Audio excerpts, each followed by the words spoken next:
তারকেশ্বর ভারতবর্ষে যে কয়েকটি জাগ্রত মন্দির রয়েছে তার মধ্যে অন্যতম একটি হলো দেবাদিদেব মহাদেবের তারকেশ্বর মন্দির।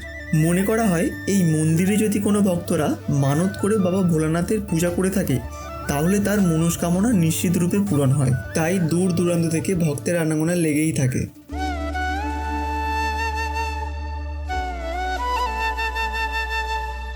বিশেষ করে এই শ্রাবণ মাসে এবং প্রত্যেক সোমবার লক্ষাধিক ভক্তের উপস্থিতি লক্ষ্য করা যায়। এই শ্রাবণ মাসেই বাঁক কাঁধে নিয়ে বহু ভক্ত পায়ে হেঁটে মন্দিরে আসেন, দুধ পুকুরে স্নান করে শিবের মাথায় জল ঢালেন এবং যে যার মনোবাঞ্ছনা জানায়।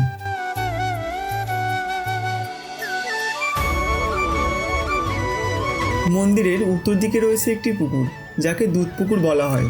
সকলের বিশ্বাস যে ওই পুকুরে ডুব দিয়ে স্নান করলে সকল ভক্তের মনস্কামনা পূর্ণ হয়।